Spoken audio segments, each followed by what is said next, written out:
Alan Geeson was sentenced to 120 months in prison for arranging to pay an undercover FBI agent for the murder of the mother of his young children. The sentence was handed down by Honorable Judge Jacqueline Scott Corley, who is a United States District Judge. Geeson was convicted of the crime by a jury after a one-week trial before Judge Corley.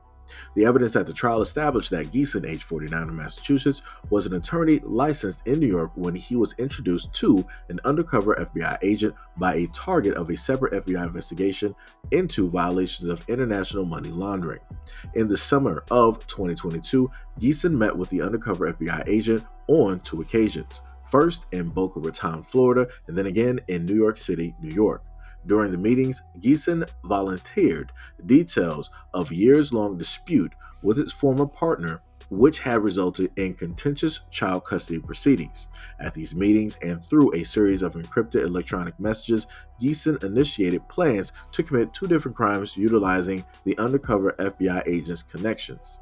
The evidence at the trial established that over the course of the investigation, Geeson's objectives quickly transformed from bribing an immigration officer to deporting his former partner to hiring someone for her murder. Geeson resolved to murder his former partner because it was, quote, a cheaper way to get rid of her and was a more permanent solution. The trial evidence established that Geeson wired a grand total of $23,000 to the FBI undercover bank account in San Francisco to carry out the murder. Around the same time, Geeson also went to the undercover FBI agent a written agreement containing a promise to pay, quote, a phony consulting service as a method to disguise the true nature of the funds. Geeson also provided to the undercover FBI agent a target package containing details about his former partner's whereabouts, schedule, and lifestyle habits.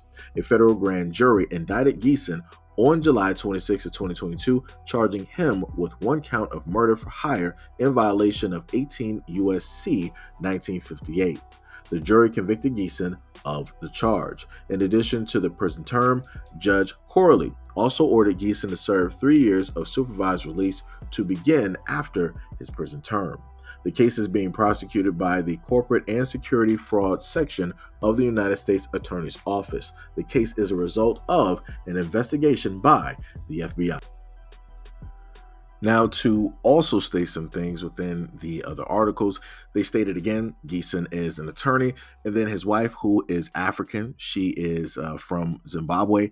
She is a quote-unquote model and or a supermodel. So again, something went wrong directly in the marriage. Somehow, some way, Geeson was like, you know what, I can't deport her. I'm going to sit up there and get rid of her, and more than likely the kids too, and pretty much just call it a day.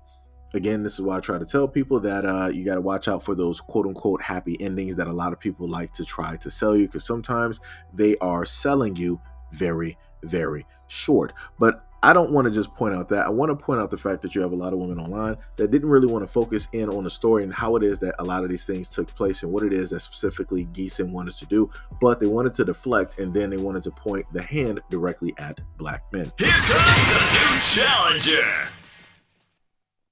So these are just some snippets and some conversations that I was able to capture, right? So up top to the left, one person said, black men don't do this, FYI, right? Basically standing up for black men. Underneath, you had a person said, cause if they're going to do it, they do it themselves. LOL, what world do you live in? Another person who was actually a guy stated underneath that, they won't hire a hitman, they'll do it themselves. The statistics aren't fabricating black men who take out black women on the highest scale with or without a hitman. Later on, the OP came back and she said, that goes back to proximity, right? Which is crime within proximity. As a whole, black men do not do this, but look at the interracial numbers and it rings true. So this is the FBI expanded homicide data table number 6, right? So when we look at the very top to the left where I have white highlighted, right? I have it highlighted in blue. So we're going to deal with a crime within proximity, right? So we have white on white, 2,594, right? When you have white on white male, 2,915. We have white on white female, 359, right? Black within proximity, there is 2,574, right? So within proximity, we tend to do more to each other, right? When you have black or African American male, Out of that, you have the 2,606, right? So you can clear cut see what is going on here. And again, I'm showcasing this to prove the fact that when it deals with the numbers and the stats that people want to talk about when it deals with black women. Again, this is not me trying to dismiss or state that things don't specifically happen to black women, because we know that they do. But on the numbers or the averages that people try to say that it's extraordinary and it's just like this exorbitant number that is just ridiculous. It boggles the mind. That's just not the case. Again, this is from the FBI. So we can clearly see that more times than not, when a black man comes into contact with another black man, he is going to either fight. There might be a life-altering instance that may, take place, or an injury may take place, right? And then when you look at the numbers on average, that is not something that black men happen to do or go out there looking to do when it deals with black women. Again, I'm going by the numbers, going by what it is that the FBI state. And I also want to note the FBI does not have a benefit in a sense, trying to put out numbers that are going to skew certain things, because again, we're looking at the fact that black men within proximity go after each other and cause more harm to each other versus anybody else directly out there. We can turn on the news, look at a newspaper, look at some news articles. We can also look directly on IG, TikTok, and so on and so on and so on in order to prove that point. Next person said, I'm not sure why y'all are making this about race when women of all races are erased or attempted to be erased by their husbands all the time. This one was only highlighted because it was an interracial couple. Next person, Golden, said, I don't understand why race is being spoken on. A man tried to erase his wife in the discussion. Next, she stated, as a reply to somebody else, it's really not. Y'all just need to excuse. You just need the excuse to once again bring up race where it doesn't belong and call it a fact. She later stated, you might, but this still is not a race issue. It's a man and a woman issue. Men don't go to jail for harming women in any category or any race. So let's just break that down and look directly at that. So again, this has nothing to do with emotions. This just has to do with the numbers and the facts, something of which that the people in the comment section could not really get directly into because they don't have it. So they state that the number of murder victims in the United States in 2022 by gender, grand total 8,785, male 14,414, female 4,251, and unknown listed as 93. So overall, we can clearly see out of the 18,000, we got 14,000 plus are men, and also out of that 18 we have 4,251 that are women. So again, we can clearly see that in proximity, men tend to go after other men. So now let's go by the homicide statistics by gender, and this is stated by the United Nations. They said, according to the data given by the United Nations Office of Drugs and Crime, worldwide 79%, or let's just round it up to 80%, of homicide victims are men. And in 193 out of 202 listed countries or regions, men were more likely to be X'd out than women. In 2, the ratio was 50-50, Switzerland and British Virgin Islands. And in the remaining 7, Tonga, Iceland, Japan, New Zealand, South Korea, Latvia, and Hong Kong, women were slightly more likely to be victims of homicides compared to males. A 2000 global study on homicide by the United Nations Office on Drug and Crime found that men account for an average of 95% of all persons convicted of homicide in 53 countries, and 79% of the victims, see the chart below. The highest female homicide rate per 100,000 inhabitants was in Honduras, and the highest male homicide rate per 100,000 inhabitants was in Sotha. Again, going back and proving that no matter what people feel, you have to go directly with the facts, with the stats, with the numbers. On average, we all know this to be true. Men will get into more physical altercations and life-threatening altercations with other men more than they ever will when it deals with women, right? So next, the at Aquarius, she said, they're delusional, thinking black men don't do this, when black men take out 5 black women every day. Another person basically stated as a response, no black man can walk away scot-free from exiting out a Caucasian woman. Black women always end up deceased when being around other people.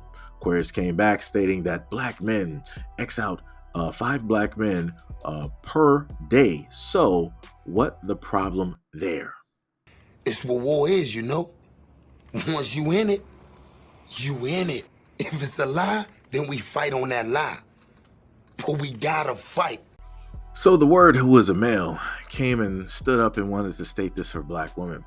Speak for yourself. My husband is white and treats me like I am the only one for him, knowing exactly what I want without me ever speaking and on it. I've dated all men, diverse backgrounds, and I've never felt more respected by a man of his background. Another person said, get with a black man. The response by him yet again, stating that, or just get with a better partner. Being with a black man does not mean that the pattern will disappear. Another woman stated, 10 years? A sister got 30 years for stealing. Another person said, stick with your own kind. Underneath that, another divester, female, stated, our own kind erases us quicker. It's safer for black women to date out. Another person said Michael Vick did more time for taking out a dog. Another woman stated that these types of men will be wilding when things don't go their way and start showing their colonizer narcissism.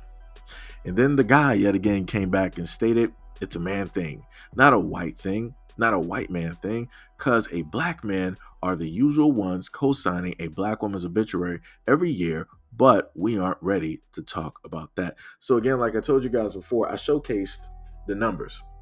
I put the numbers directly up there. I also put the stats directly up there when it deals with the United Nations. And they specifically told you more times than not, men are at the top when it deals with that food chain, right? Men will go after other men, take their lives, they will fight, they will get violent, right? More times than not. When it deals with women, women are on the lower scale when it deals with the numbers. Men are the main ones that go after other men. Men are also the same ones that are charged and are serving time for doing that exact same thing. And more times than not, again, men are the victims. So again, let's just get away from this narrative of, quote unquote, this is what men are specifically out there, doing to women more than anybody else out there. Let's get away from the narrative of quote unquote black men are out there just, taking out, black women at whatever exaggerated numbers that people want to specifically state. Again, we're going by the stats given in general when it deals with the world by the United Nations, and then we're dealing with it locally when it deals with the FBI stats and what it is that they had to state when it's crime within proximity of both men and women and vice versa, also including the race of the individual. And I also want to state to a lot of people this too.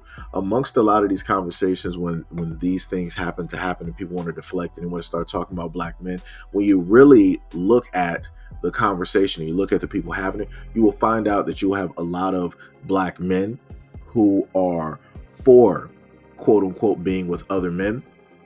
They'll decide to speak negatively on black men while being a black man themselves, because they have a certain preference or a certain selection of men that they actually like. So in order to prove that, they admire or that they love or that they are obedient to that preference or that selection, they will talk negatively about themselves, and not only themselves, but also the men of their culture in general, to appease that person and to show that they are 100% for them. Not only that, but you will also see these same guys coinciding with black women trying to speak on the exact same narrative, even though the guy who loves other guys has no bearing directly on this conversation at all, but yet wants to interject his relationship, his feelings, and try to show the sisterhood that he is one of them, when realistically he is not. So again, a lot of black women out here need to make sure that they are not getting misled by the wrong people and the wrong narrative. And then on top of that, you also have other women who are melanated, who come from Africa and elsewhere, who join into this exact same conversation and try to cosplay and masquerade as black American women when realistically they're not, just so that they can get and jump on the bandwagon of black men are bad, black men are this, black men are that. So again, we got the stats. let's get away from this narrative. Let's move on to, something else and fix those problems, versus doing this exact same thing whenever it is that somebody wants to highlight or bring up the fact that a preference decided that he wanted to try to erase or take out a black woman.